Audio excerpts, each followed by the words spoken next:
Bon matin, frères et sœurs. Bonjour. Que la paix et la grâce de Jésus soient avec chacun de vous ce matin. Amen. Amen. Comme toujours, c'est un grand plaisir pour moi d'être au service. Puis ce matin, nous allons continuer avec les sujets que nous venons de voir tout le long du mois sur comment donner selon la volonté de Dieu. Quand on parle du thème de la collecte, c'est un peu embarrassant. Parce qu'on ne veut pas que ceux qui nous écoutent pensent que nous faisons cela pour que l'Église de Christ ici sur Charland s'enrichisse, ou parce que nous voulons nous enrichir. Le sujet de l'argent, c'est un sujet qui, ceux qui ne sont pas croyants, ça leur fait fuir les congrégations. Tous les gens qui visitent les différentes dénominations. Si nous en parlons, c'est parce que ça fait partie des enseignements et commandements du Seigneur. De la même façon que nous en parlons des enseignements ou commandements, nous devons aussi enseigner sur la collecte et comment donner selon la volonté de Dieu. Et cela, c'est pour que nous apprenions à donner selon sa volonté. Parce que si nous ne donnons pas correctement, nous pouvons pécher contre Dieu. Donc c'est très important d'en parler de cela. L'Église de Christ n'est pas comme la plupart des dénominations qui demandent à ses membres de donner la dîme.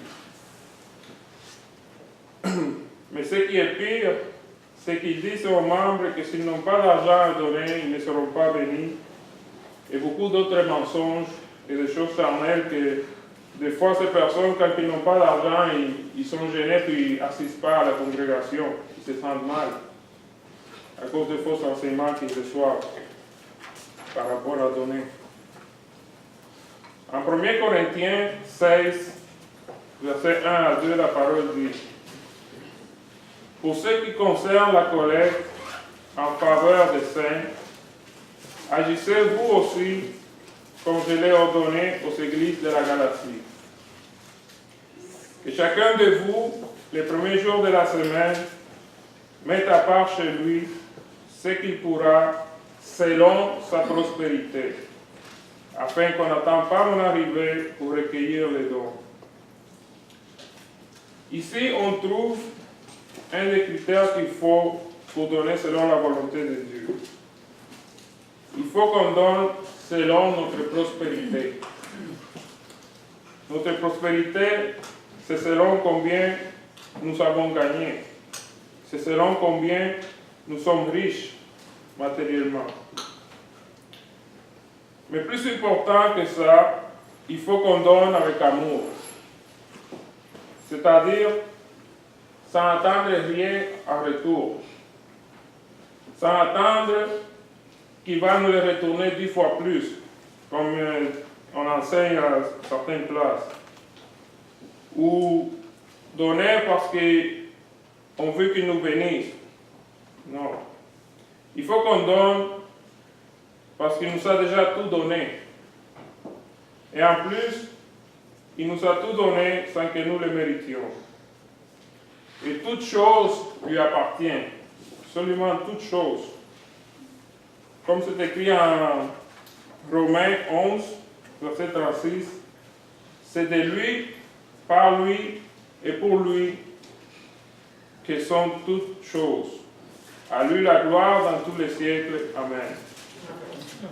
Aussi dans Colossiens 1, 16, car en lui ont été créées toutes les choses qui sont dans les cieux et sur la terre, les visibles et les invisibles, trône, dignité, domination, autorité, tout a été créé par lui et pour lui.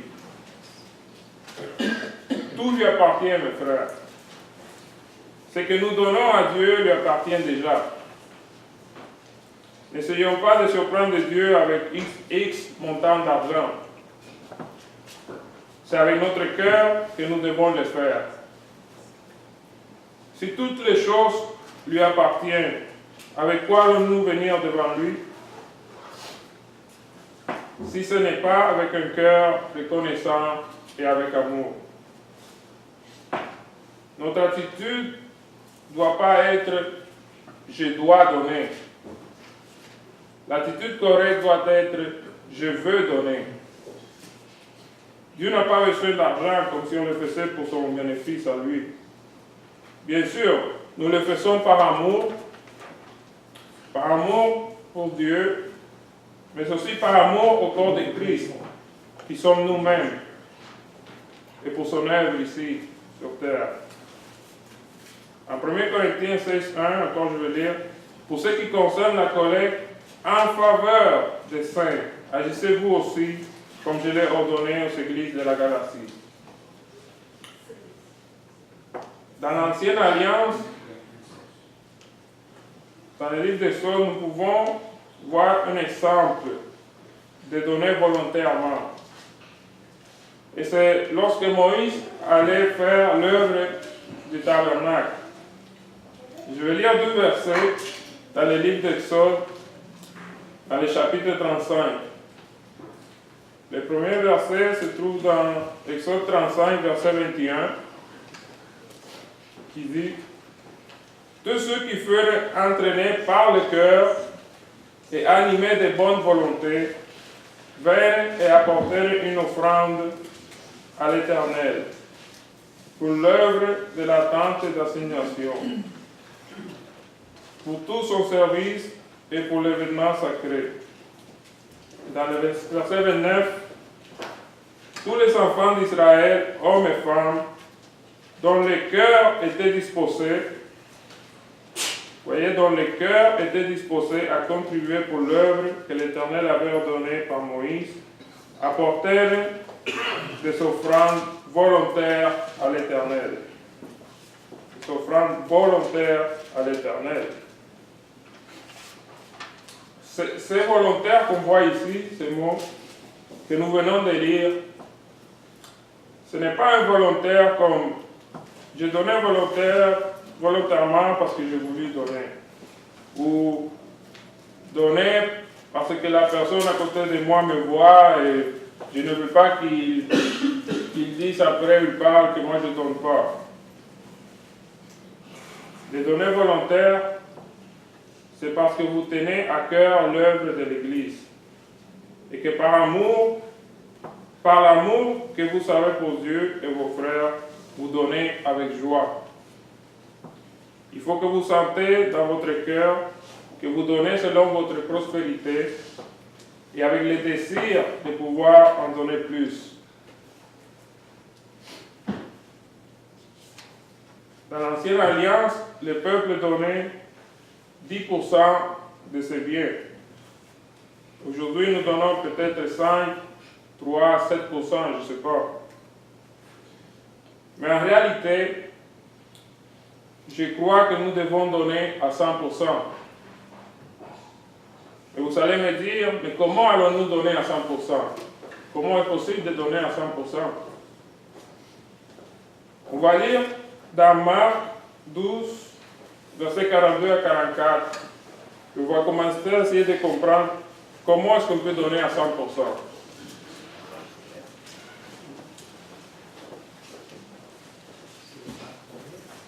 Marc 12, versets 42 à 44.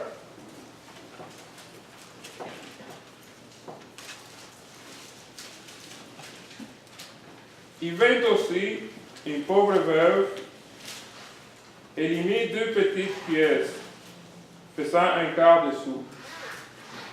Alors Jésus, ayant appelé ses disciples, leur dit, « Je vous le dis en vérité, cette pauvre veuve a donné plus qu'aucun de ceux qui ont mis dans les troncs. Car tous ont mis de leur superflu, mais elle a mis de son nécessaire, tout ce qu'elle possédait, tout ce qu'elle avait pour vivre. Elle a donné tout ce qu'elle possédait. Elle s'est donnée à 100%. C'est pour ça que Jésus a dit qu'elle a donné plus que tous. Ce que je veux vous faire comprendre avec ça, ce n'est pas que vous prenez votre chèque de paie et vous venez le déposer ici, loin de là. Nous allons continuer, nous allons comprendre ce que je veux dire quand je dis donner à 100%. Ce que je veux dire, c'est que lorsque nous avons prospéré, nous ne devons pas prendre notre argent et dire j'ai prospéré de telle façon, avec ça je vais m'acheter les nouveaux souliers qui sont à la mode, je vais me payer mes vacances, je vais me gâter, je vais faire ci. Puis après ça, de ce qui vous reste, du superflu, vous allez dire, oh, de cela je vais donner à Dieu. Cela, ce n'est pas la façon correcte. Avant de penser à toutes ces choses que nous n'avons pas besoin, pensons d'abord à ce que nous allons donner à Dieu. Quand je dis donner à 100%, ce n'est pas de donner votre chèque de paie. Ce que je veux dire, c'est que nous devons nous donner à 100% pour lui. C'est dans le sens que nous trouvons dans Matthieu 16, 24. Quand Jésus a dit, alors, Jésus dit à ses disciples, si quelqu'un veut venir après moi, qu'il renonce à lui-même, qu'il se charge de sa croix et qu'il me suive. Se donner à 100% à Dieu, c'est se renoncer à soi-même. C'est se donner au complet pour Dieu.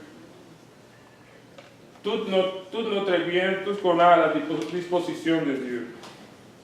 Pour qu'une personne soit capable de donner à 100%, il ne faut pas qu'il soit attaché aux choses matérielles de ce monde.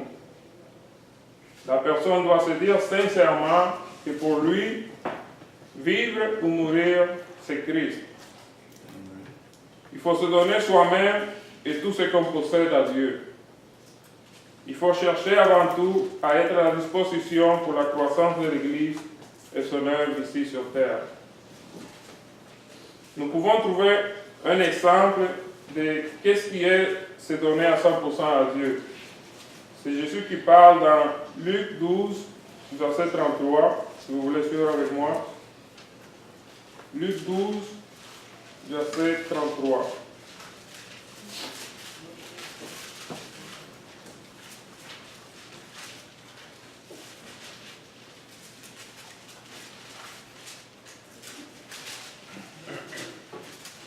Jésus a dit, vendez ce que vous possédez et donnez-les en aumône.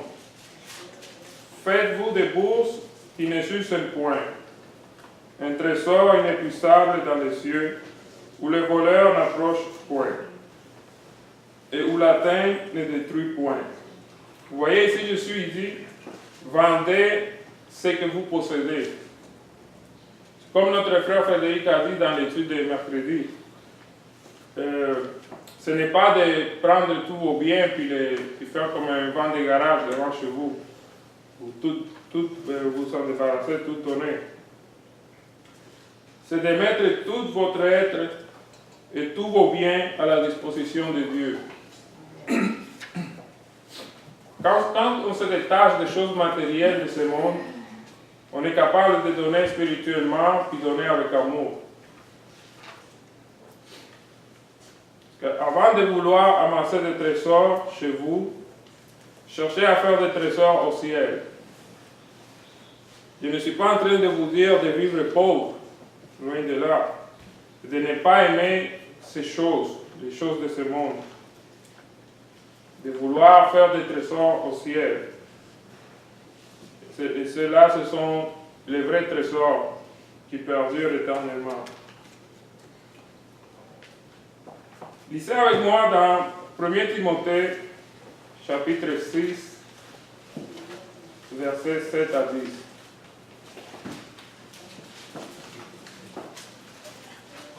1 Timothée, chapitre 6, versets 7 à 10.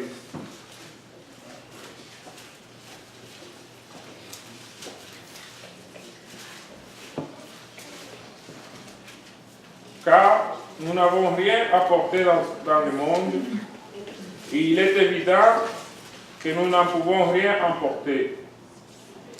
Si donc nous avons la nourriture et les vêtements, cela nous suffira. Mais ceux qui veulent s'enrichir tombent dans la tentation, dans les pièges et dans beaucoup de désirs insensés et pernicieux qui plongent les hommes dans la ruine et la perdition. Car l'amour de l'argent est une racine de tous les maux. Et quelques-uns, en étant possédés, se sont égarés loin de la foi et se sont jetés eux-mêmes dans bien des tourments. En 1 Jean 2, 15 à 16, la parole dit: n'aimez point le monde, ni les choses qui sont dans le monde. Si quelqu'un aime le monde, l'amour du Père n'est point en lui. Car tout ce qui est dans le monde, la convoitise de la chair, la convoitise des cieux et l'orgueil de la vie, ne vient point du Père, mais vient du monde. Si vous n'aimez pas l'argent et les choses périssables de ce monde, vous allez être capable de donner avec joie, avec amour et avec votre cœur. Et ce que vous allez donner sera accepté par Dieu.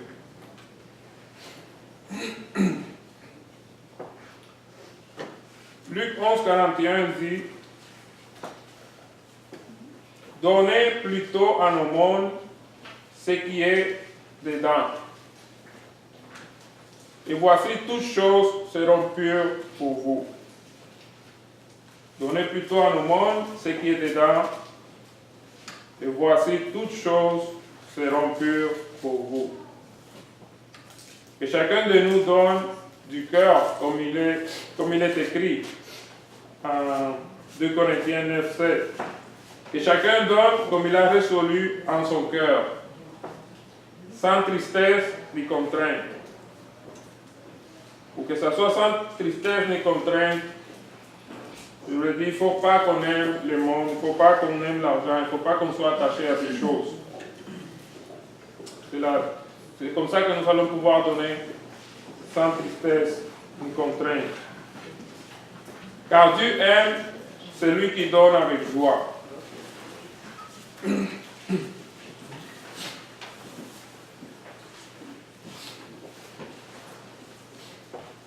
Donner avec ce qui est en dedans, ce n'est pas juste à la collecte le dimanche. Donner avec le cœur, c'est aussi quand on partage toutes nos richesses avec ceux qui n'ont pas. Celui qui est riche, c'est pour que celui qui n'en a pas, il ne lui en manque pas. Nous, comme chrétiens, nous devons être des donneurs joyeux, surtout avec nos frères et sœurs. Nous devons partager tout ce qui est bon avec nos frères. La parole nous exhorte dans Galates 6, versets 6 à 10. Si vous voulez suivre.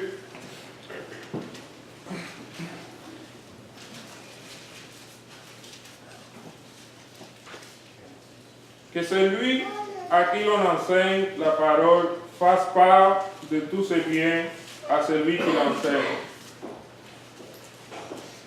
Ne vous y trompez pas, on ne se moque pas de Dieu. Ce qu'un homme aura semé, il le moissonnera aussi. Celui qui sème pour sa chair moissonnera de la chair la corruption. Mais celui qui sème pour l'esprit moissonnera de l'esprit la vie éternelle.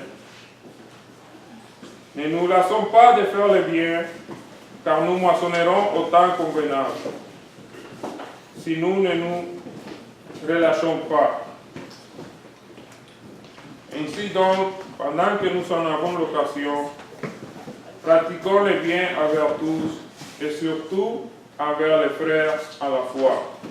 Pratiquons le bien envers tous, et surtout envers les frères à la foi. Et donner aux frères, ne pensez pas que c'est juste donner de l'argent.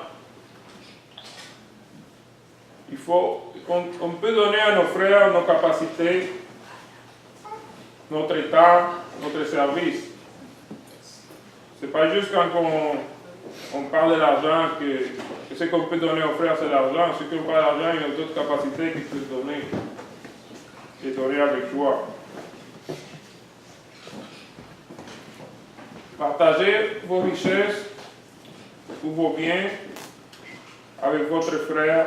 Ça peut être possible si vous le faites avec le cœur. N'oublions pas que chaque frère en Christ fait partie du corps de Christ. S'il y a quelque chose que ton frère n'a pas et que toi tu as de plus, ne pense pas 2 fois avant de lui donner. Donne à ton frère ce que toi tu as et que lui, il n'a pas. Mais donne avec le cœur. Si on donne avec contrainte, c'est mieux de ne pas donner. Si on donne avec contrainte, c'est mieux de ne pas donner. On va lire ce que Jésus a dit dans Matthieu 25, 31 à 40.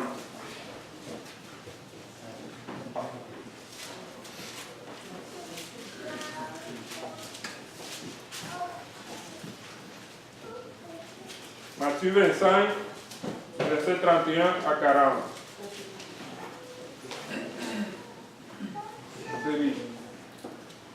Lorsque le Fils de l'homme viendra dans sa gloire, avec tous les anges, il s'assiera sur le trône de sa gloire. Toutes les nations seront assemblées devant lui. Il séparera les uns d'avec les autres, comme le berger sépare les brebis d'avec les boucs. Et il mettra les brebis à sa droite et les boucs à sa gauche. Alors le roi dira à ceux qui seront à sa droite, « Venez, vous qui êtes bénis de mon Père, prenez possession du royaume qui a été préparé de la fondation du monde. Car j'ai eu faim et vous m'avez donné à manger. J'ai eu soif et vous m'avez donné à boire. J'étais étranger et vous m'avez recueilli. J'étais nu et vous m'avez vêtu. J'étais malade et vous m'avez visité. J'étais en prison et vous êtes venus vers moi. » Les justes lui répondront, « Seigneur, quand avons-nous vu avoir faim et t'avons-nous donné à manger ou à boire soif? Et t'avons-nous donné à boire? Quand avons-nous vu étranger et t'avons-nous recueilli? Ou nu et t'avons-nous vêtu? Quand avons-nous vu malade ou en prison et sommes-nous allés vers toi? » Et le roi leur répondra, « Je vous l'ai dit en vérité, tous les fois que vous avez fait ces choses à l'un de ces plus petits mes frères, c'est à moi que vous l'avez fait. À l'un de ces plus petits mes frères. » Et qui sont ces frères? C'est pas nous les frères en Christ. Ce sont nous ces frères.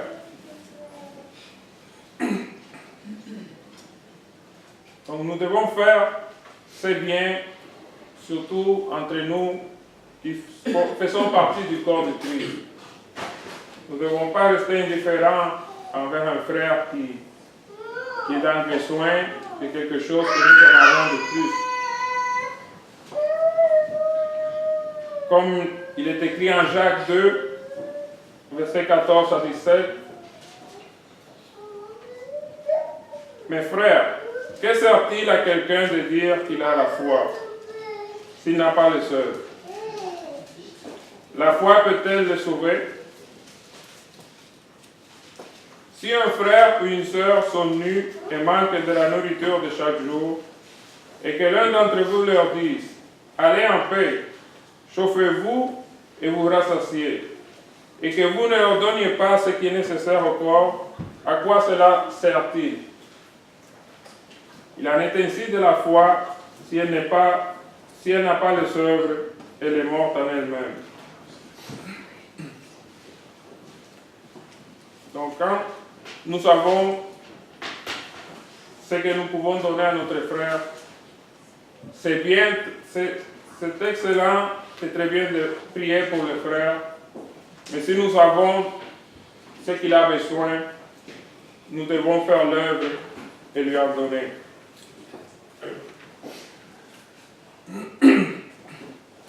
Et de quoi ça sert d'amasser des richesses si on ne s'en sert pas correctement?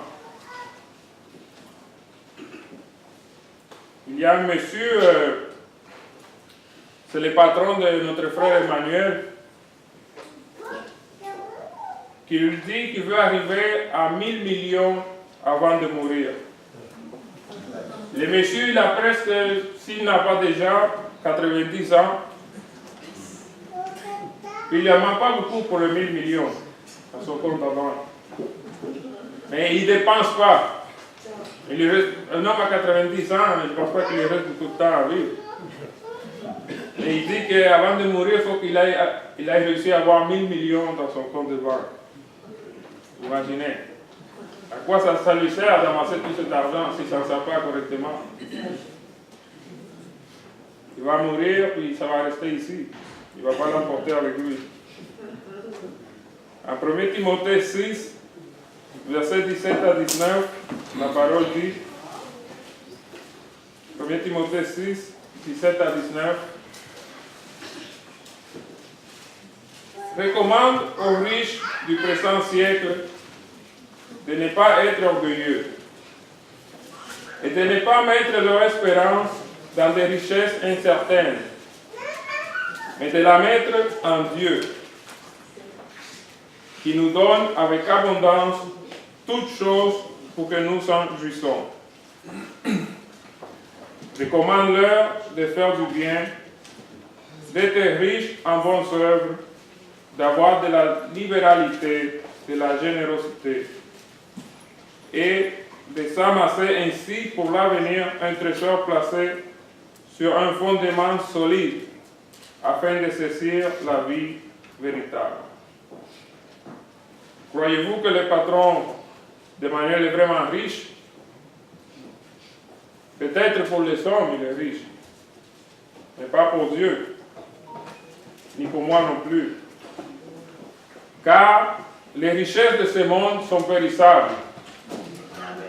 Les vraies richesses sont les richesses célestes qui sont éternelles. Avec les richesses que vous avez dans ce monde, si on s'en sert correctement, selon la volonté de Dieu, on peut transformer ces richesses en des richesses éternelles, des richesses célestes, là où nous serons. Comme il dit en Apocalypse 3, 17 à 18.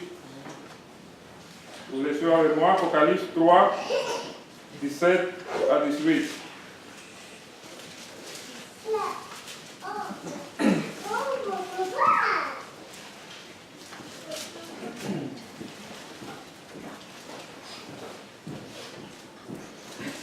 Parce que tu dis, je suis riche, je me suis enrichi, et je n'ai besoin de rien. Et parce que tu ne sais pas que tu es malheureux, misérable, pauvre, aveugle et nu.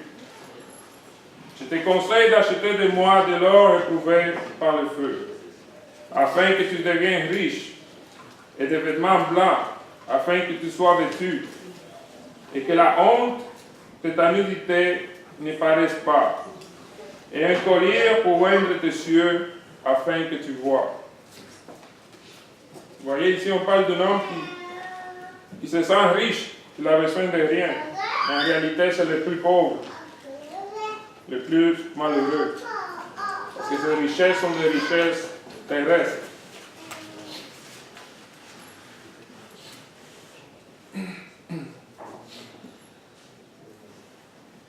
Pour terminer, laissez-moi vous dire qu'il y a des personnes même des frères en Christ, ça peut arriver, qui abusent des chrétiens.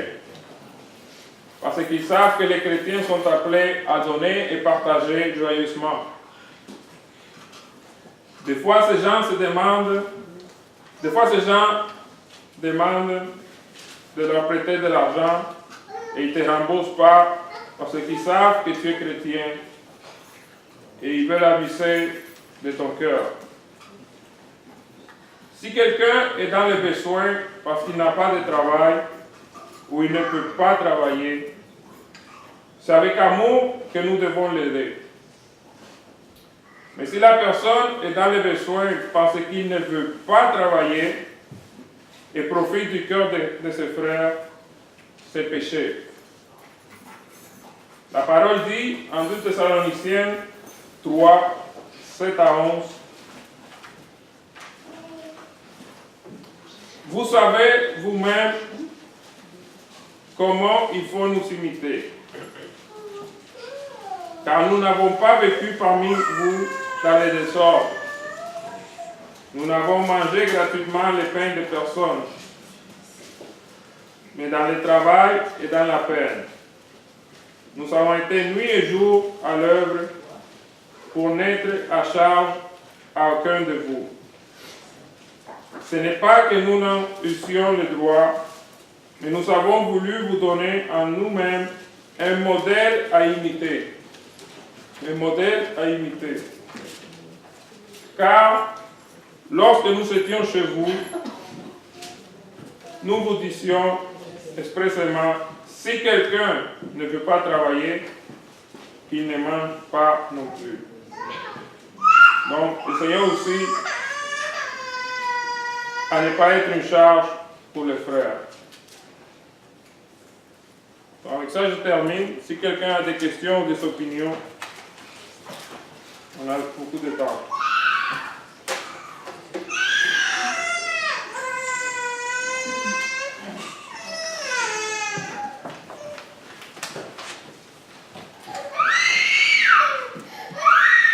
Quelqu'un a une question ou une opinion?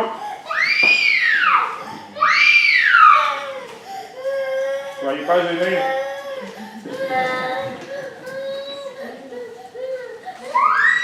Bon, merci de m'avoir écouté et que Dieu vous bénisse.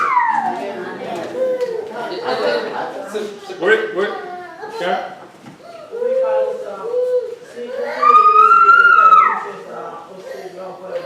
Est-ce que vous pouvez répéter?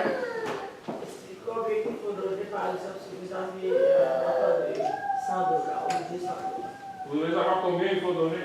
Oui. Donc, comme on a dit, c'est selon votre moyen.